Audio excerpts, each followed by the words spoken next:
नमस्कार श्रोते मित्र हो. कथारस सादर करत आहे ज्येष्ठ साहित्यिक ना सी फडके लिखित कादंबरी इशारा. प्रकरण 9. चहूबाजूंना विक्रीच्या कोऱ्या पुस्तकांनी भरलेली 10 फूट उंचीची लोखंडी शेल्फ, जागजागी फरशीवर मांडलेले लहान मोठे कोऱ्या पुस्तकांचे ढीग, उजवीकडे डावीकडे बैठ्या स्टुलावर असलेल्या लठ्ठलठ्ठ फायली, दारालगतच एका टेबलावर बसून टाईपरायटर समोर कागदामधून कागद टाईप करणारी अँग्लो इंडियन छोकरी, ठिकठिकाणी टाकल्या डांबराच्या गोळ्यांचा दर्फ, दिवसा उजेडी देखील गुदामासारख्या त्या अरुंद लांबट बोळकांडी वजा खोलीत भरून राहणारा अंधार. या विचित्र जागेत 4 दिवस देखील आपला निभाव लागणार नाही असं बिंबाला वाटत होतं. पुस्तक विक्रीच्या या मोठ्या दुकानातल्या जागेसाठी वृत्तपत्रातील जाहिरात पाहून तिनं अर्ज टाकला व ती मुलाखतीसाठी आली.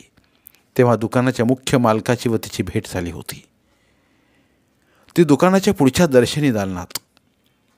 त्या दालनात पाऊल टाकताच तिला वाटलं होतं जणू झगझगीत रोषणाई करून मांडलेल्या पुस्तकांच्या भव्य प्रदर्शनातच आपण प्रवेश करीत आहोत. त्या दालनाच्या एका कोपऱ्यातल्या लाकडी आडोशानं बनवलेल्या छोट्या खोलीत चपराशानं तिला नेलं होतं. पुस्तकांनी व कागदांनी रिचलेल्या मोठ्या मेजापलीकडे फिरत्या खुर्चीत बसलेल्या, अंगात फक्त बिन कॉलरचा लांब बाह्यांचा मलमलीचा खमीस घातलेल्या एका म्हाताऱ्या पारशानं डोळ्यावरचा चष्मा दूर करून तिच्याकडे पाहून इंग्रजीत म्हटलं होतं, बसा. गोंधळलेल्या मनानं बिंबा खुर्चीवर टेकली होती.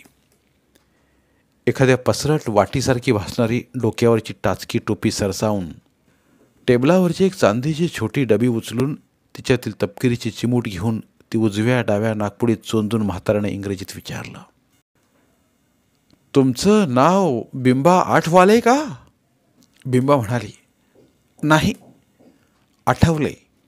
ओ आय सी, आठवले. तिच्या आडनावाच्या 4 अक्षरांचे 2 तुकडे पाडून 8 आणि वले या शब्दांचे त्यानं वेगवेगळे उच्चार केले. परंतु बिंबा मनाशी म्हणाली, आता या म्हाताऱ्याला आणखी कुठे दुरुस्त करीत बसू? आठवडे म्हणत नाही नशीब. तुम्ही BA झाला नाही? कागदाच्या एका चवडीतून तिचा अर्ज काढून पाहत म्हाताऱ्याने विचारलं.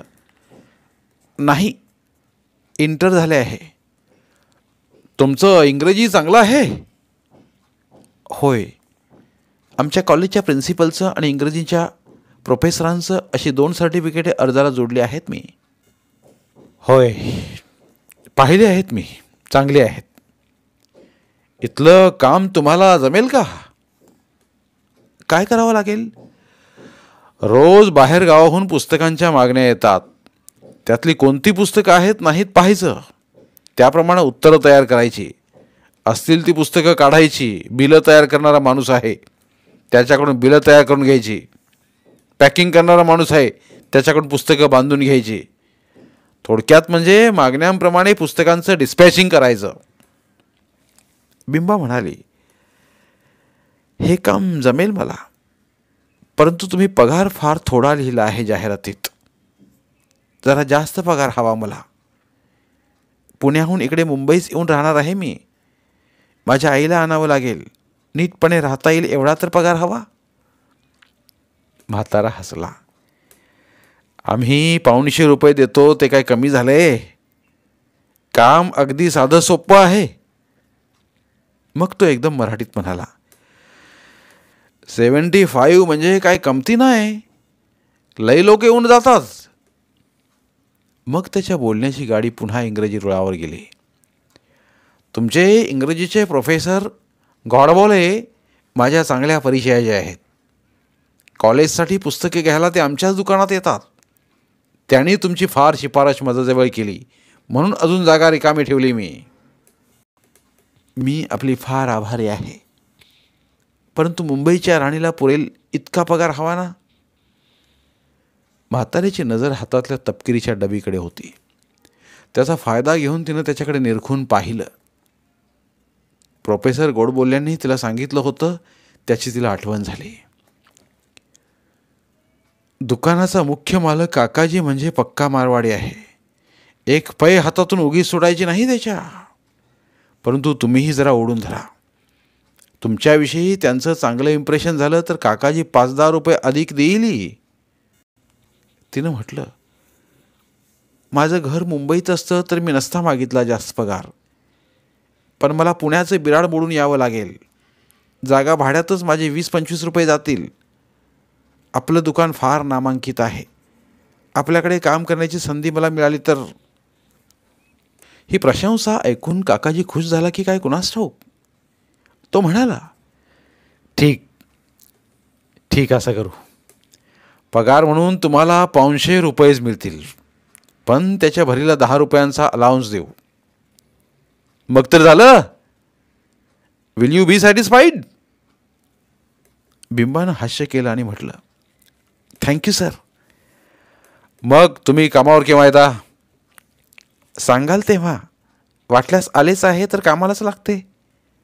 वाह, लई चांगला. काकाजी हसला.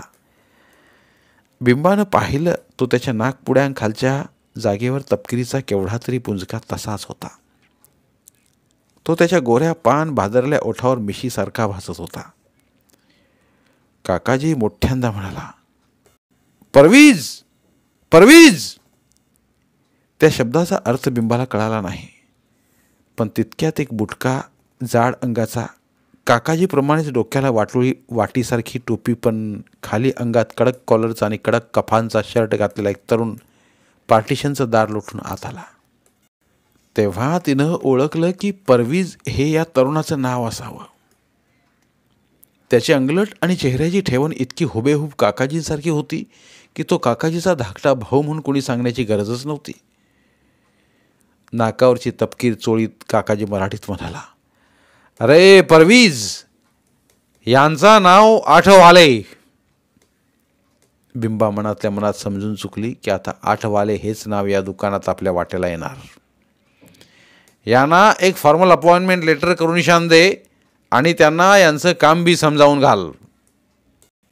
काकाजीला पुन्हा एकदा थँक्यूचा आहेर करून बिंबा उठली व परवीजच्या मागोमाग पार्टिशनच्या खोलीतून बाहेर पडली. त्यानं तिला आतल्या बाजूस नेलं. तिची बसण्याची जागा दाखवली. शेल्फ, स्टुलं, पुस्तकं, फायली यांनी खचलेली ती बोळकंडी वजा अंधारी जागा पाहताच एखाद्या तळघरात किंवा तुरुंगात आल्यासारखं बिंबाला वाटलं. नोकरी मिळाल्यामुळे झालेला तिच्या मनातला आनंद पार नाहीसा झाला.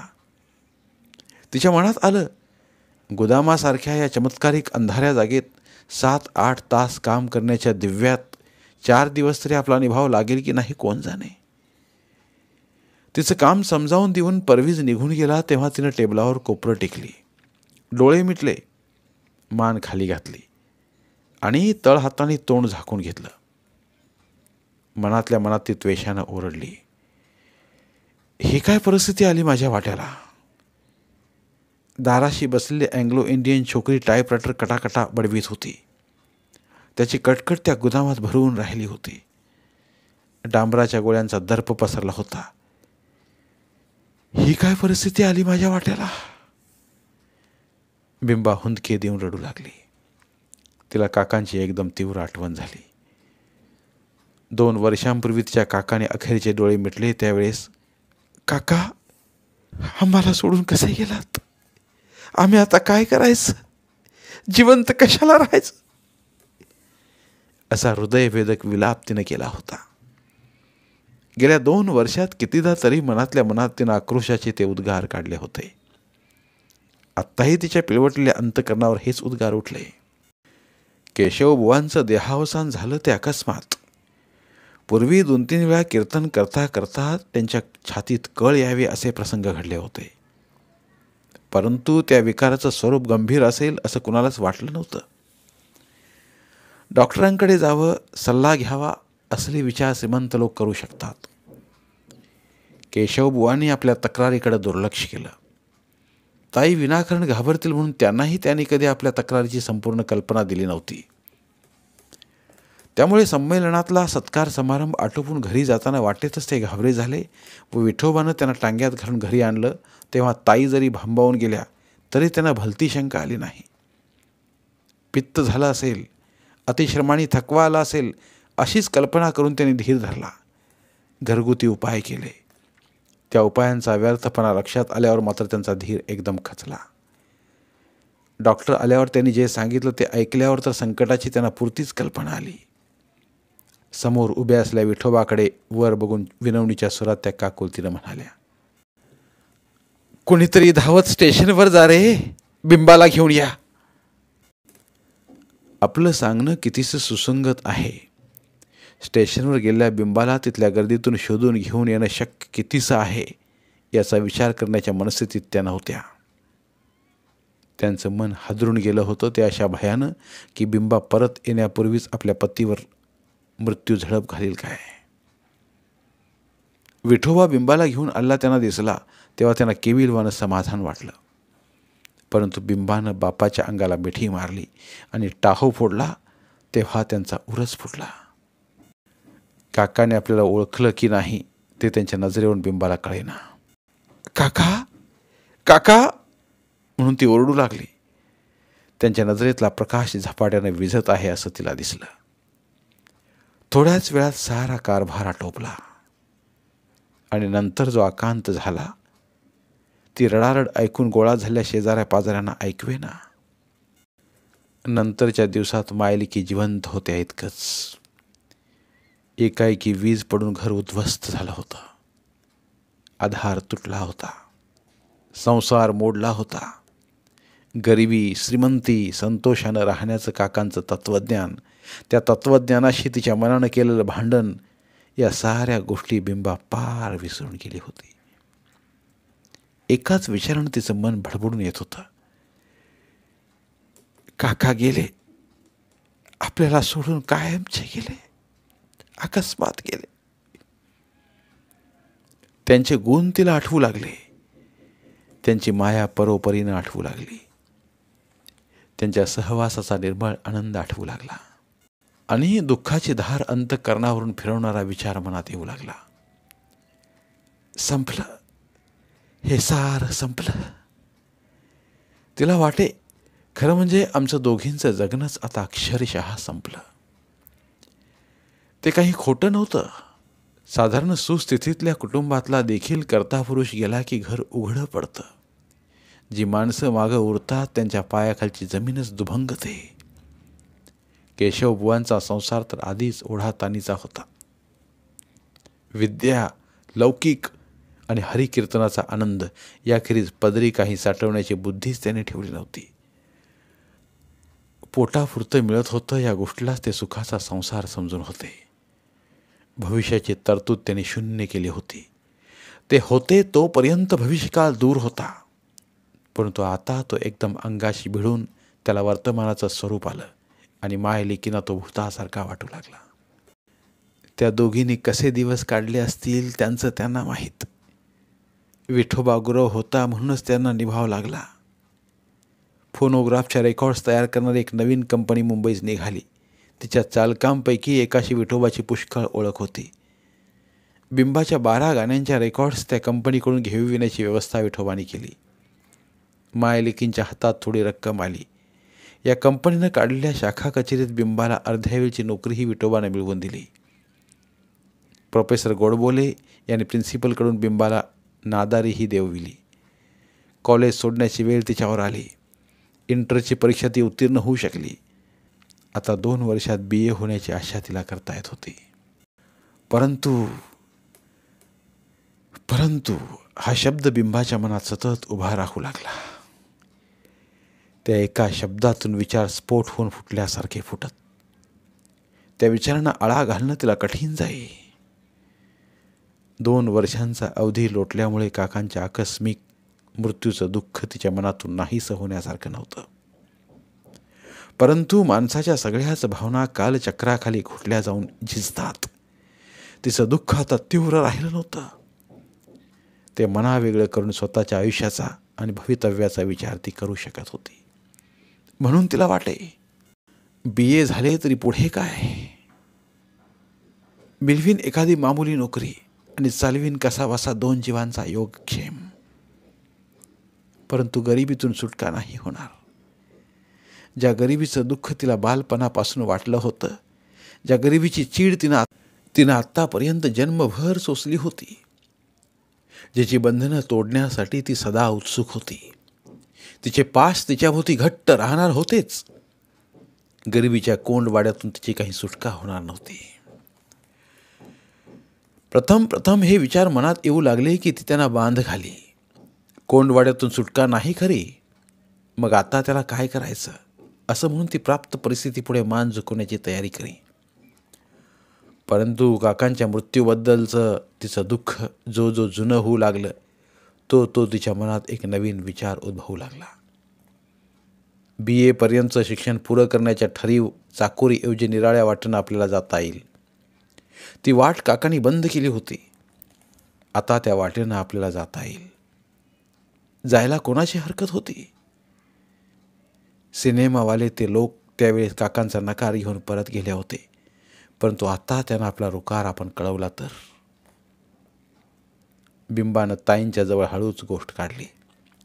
त्याने एकदम म्हटलं, छे नको. तिने विचारलं, का नको? ताई गप्प राहिल्या, पण बिंबा बोलत राहिली. सिनेमात काम मिळालं तर आर्थिक ओढाताणीचा प्रश्न कसा सुटेल? BA होऊन कुठेतरी मास्तरनीची नोकरी करण्यापेक्षा सिनेमात काम करणं किती अधिक चांगलं होतं. याबद्दल जे विचार तिच्या मनात होते ते सगळे तिने आवेशाने सांगितले. ती म्हणाली, आई आता तू नको मोडता घालूस. ताई म्हणाल्या, बिंबा तू म्हणतेस ते सारं खरं आहे, पण आपल्याला नको हे. आपल्या मताचा हट्ट करण्याची वेळ आली की मुलीला बापाची जितकी भीती वाटते तितकी आईची वाटत नाही. बापाचा अधिकार उग्र असतो हे याचं कारण असेल, किंवा आईच्या मनात माईचं मार्दव अधिक असतं हे असेल. ताईंचं मन वळविण्यासाठी बिंबा आणखी बोलत राहिली. ताई म्हणाल्या, त्यांना ही गोष्ट अगदी पसंत नव्हती हे तुला ठाऊक आहे ना. जे तुला करू द्यावयास ते तयार नव्हते, ते केलंस तर त्यांच्या आत्म्याला बरं नाही वाटायचं. यावर वाद घालीत राहणं शक्य नव्हतं. बिंबा गप्प झाली. मनातल्या मनात मात्र तिनं ठरवलं की आपला बेत पार पाडायचा. तो सिद्धीस गेला तर त्यात आपल्या हातून आईचं अहित थोडंच होणार आहे, हितच होईल. ते हित तिला आज पटत नाही, पण प्रत्यक्ष झाल्यावर पटेलच. आज ती नाराज होईल, पुढं तीच कबूल करेल की तू जे केलंस ते बरोबर होतं. बाप आणि आई ह्यांच्याशी विरोध करताना आईच्या प्रतिक्रियेचा निराळा हिशेब मुलीच्या मनात येतो तो असा. बिंबानं विठोबाला मसलतीत घेतलं. तिचा बेत त्याला योग्यच वाटला. जे सिनेमावाले पूर्वी काकांच्याकडे आले होते त्यांच्याकडे विठोबा गेला. धन्यवाद. उर्वरित कादंबरी पुढील भागात. धन्यवाद. प्रिय श्रोते मित्र हो, आपल्यासाठी एक आवाहन. आमच्या चॅनलच्या प्लेलिस्ट विभागात तुमच्यासाठी शेकडो कादंबऱ्यांचे ऑडिओ बुक्स उपलब्ध आहेत. तिथे प्रत्येक कादंबरीचे सर्व भाग एकत्रित मिळतील. त्यामुळे सध्या सुरू असलेल्या क्रमशः कादंबरीच्या पुढील भागासाठी वाट पाहण्याची गरज नाही. तुमच्या वेळेनुसार तुम्ही संपूर्ण कादंबरी सलगपणे ऐकू शकतात आणि साहित्याचा आस्वाद घेऊ शकता. कृपया आमच्या चॅनलच्या होमपेजवर जाऊन प्लेलिस्ट चेक करा आणि तुमची आवडती कादंबरी निवडा. धन्यवाद.